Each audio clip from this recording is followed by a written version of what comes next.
Bahkan tongkat ini Allah sebutkan di dalam Al-Quran.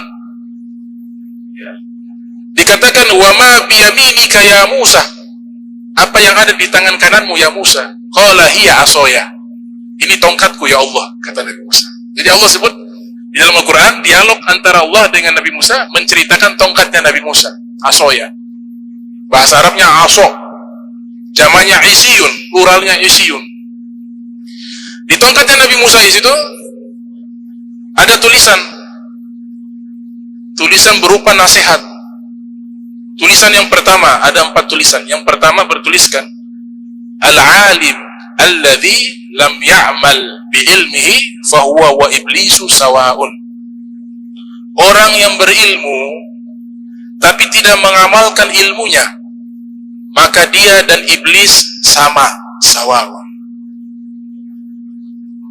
Al-alim alladhi lam ya'mal bi'ilmihi fahuwa wa iblisu sawa'un. Orang alim yang tidak mengamalkan ilmunya, maka dia dan iblis sawa'un, sama. Kenapa disebut iblis? Karena iblis itu punya ilmu. Punya ilmu. Imam Ghazali ceritakan dalam kitab Mukasyafatil Qulub Al-Muqarrab ila Hadrati Allamil Ghuyub, yang lahir 450 Hijriah, meninggal 505 Hijriah, menceritakan iblis punya gelar itu banyak. Ada Al-Abid, Al-Wara, Ad-Daki, Al-Alim. Iblis gelarnya ahli ibadah, paling bertakwa, paling waro, paling zuhud, paling alim. Itu gelarnya iblis. Tapi tidak mengamalkan ilmunya. Ilmu apa? Ilmu hati. Kalau ilmu lahiriah dia amalkan, ilmu fikih dia amalkan. Bukankah dia disebutkan di dalam kitab Bidayah wan Nihayah, Al-Bidayah wan Nihayah, tidak ada satu tempat di bumi melainkan sudah ada bekas sujudnya iblis kepada Allah. Berarti ilmu fikihnya ada. Tapi ilmu yang dimaksud di dalam nasihat tersebut, ilmu hatinya tidak ada. Kenapa? Punya sifat sombong. Oleh sebab itu Abu Hasan As-Sazili rahimahullah, beliau mengatakan, man lam yatagalga fi ilmina hadha mata musirran 'alal kabair wa huwa la yashur. Orang yang tidak mau mempelajari ilmu tentang masalah hati, dikhawatirkan nanti meninggal dunia dia membawa dosa besar, tapi dia tidak sadar membawa dosa. Iblis punya ilmu fikih, ilmu ibadah, tapi dia lupa ada ilmu yang lebih penting, ilmu hati. Wa iz qala rabbuka lil malaikati isjudu li adama fasajadu illa iblis aba wastakbara wa kana minal kafirin. Ketika Allah Ta'ala mengatakan kepada malaikat sujud penghormatan kepada Nabi Adam, kenapa malaikat ditugaskan sujud kepada Nabi Adam? Iblis juga diperintahkan sujud kepada Nabi Adam. Alasannya yang pertama, sebagai bentuk penghormatan kepada orang yang berilmu. Karena sebelum ada perintah tersebut, Allah mengajarkan kepada Nabi Adam ilmu. Wa 'allama Adamal asma'a kullaha. Dia Allah mengajarkan kepada Nabi Adam seluruh nama-nama. Berilmu, hormati. Malaikat, Nabi Adam punya ilmu, hormat. Di waktu itu syariat sujud tidak dilarang. Disujud malaikat sujud. Ketika malaikat sujud, iblis tidak mau. Nah, ilmu hatinya tidak ada. Ilmu fikihnya, ilmu sejarahnya, ilmu hadisnya punya semua. Tapi ilmu hati tidak punya. Disuruh sujud tidak mau. Aba wastakbara, tidak mau dan dia sombong. Wa kana minal kafirin, dia termasuk orang-orang yang kafir, yang ingkar kepada Allah Subhanahu wa taala. Ketika tidak mau sujud, Allah usir dia, malaikat bangun dari sujudnya, lihat, oh iblis sudah dilaknat oleh Allah, sudah terusir oleh Allah, sudah dijauhkan dari rahmat Allah. Maka malaikat pun sujud untuk kedua kalinya. Sujud apa? Sujud syukur, karena mereka taat kepada Allah. Akhirnya jadi syariat dalam sholat, sujudnya dua kali. Sujud pertama penghambaan kepada Allah, sujud kedua sebagai bentuk syukur Allah izinkan kita untuk sujud kepada Allah. Keluarkan. Ilmu hati tidak ada.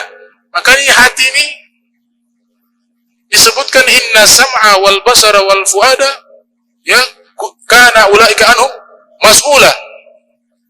Pendengaran, penglihatan, hati itu semua nanti diminta pertanggungjawaban oleh Allah Subhanahu wa taala. Itu tulisan pertama di tongkat Nabi Musa.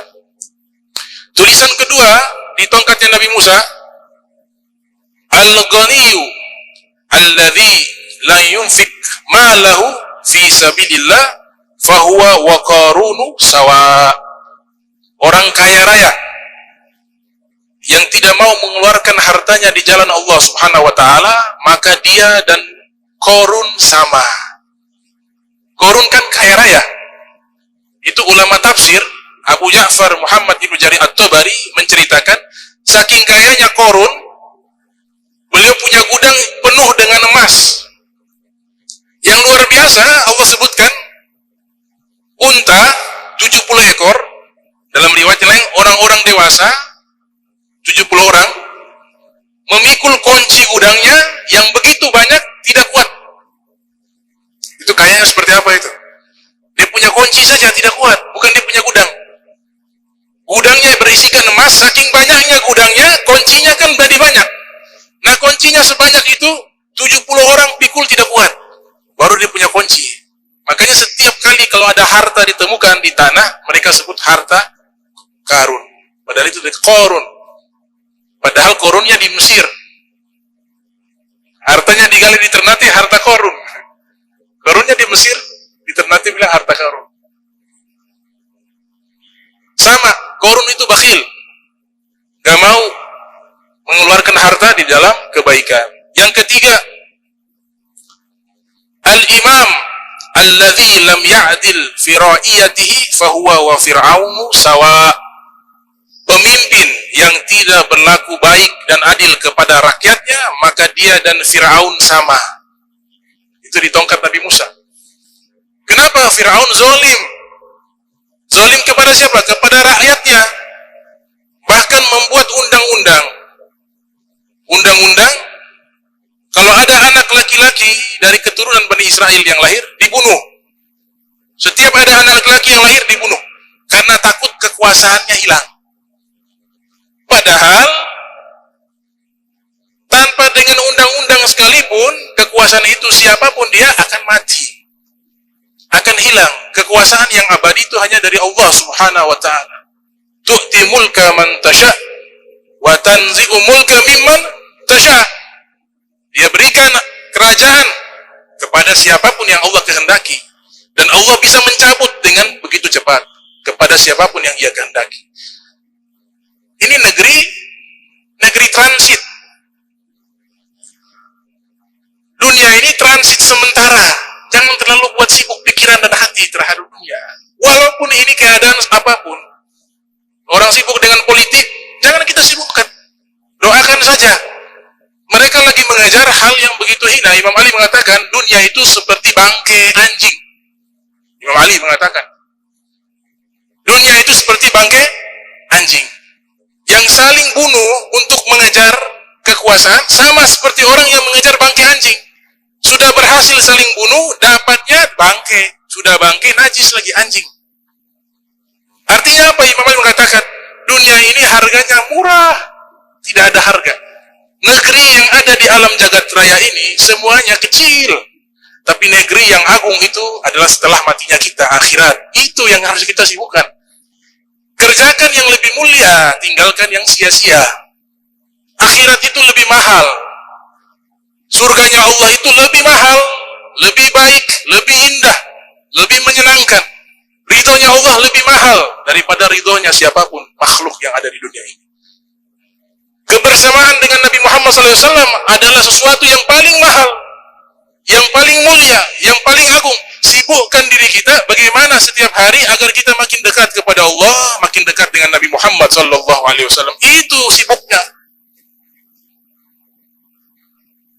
Karena orang-orang yang sibuk dengan dunia juga tidak sibuk dengan urusan agama. Kenapa orang-orang agama disuruh sibuk untuk mengurus urusan dunia? Sehingga yang mulia kita tahu, oh ini yang mulia, ini yang berharga ini. Oh ini tidak berharga, sekedarnya saja. Karena dunia ini termasuk masalah rizki kita sudah dijamin oleh Allah Subhanahu wa taala, tapi surga tidak ada jaminan kepada kita. Kenapa kita lebih sibuk mengejar-ngejar yang dijamin oleh Allah, sedangkan yang tidak dijamin oleh Allah kita santai-santai saja? Terbalik. yang ketiga. Yang keempat, al-faqiru lam yuti'illah subhanahu wa ta'ala fahuwa wa kalbu sawa. Orang yang hidupnya sudah susah di dunia, kemudian maksiat kepada Allah. Hidupnya sudah susah di dunia, tapi tidak mau taat kepada Allah, maka dia dan anjing sama. Itu ditulisan tongkatnya Nabi Musa. Kau sudah susah di dunia, harusnya kau lebih taat. Kenapa? Sudah rasakan susah di dunia, nanti meninggal lebih susah lagi.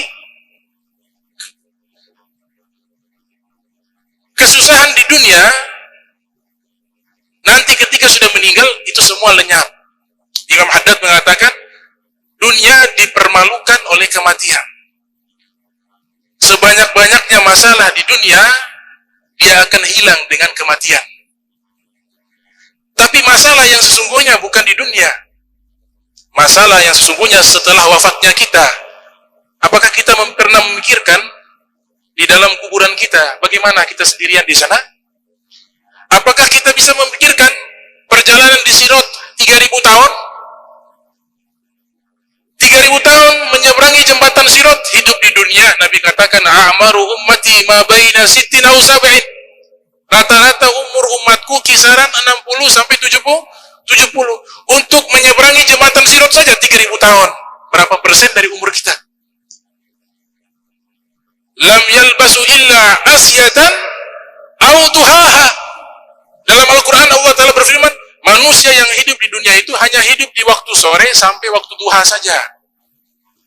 Makanya ada ulama mengatakan, sejak alam ini diciptakan sampai hari kiamat, kurang lebih hitungan akhirat 8 menit saja.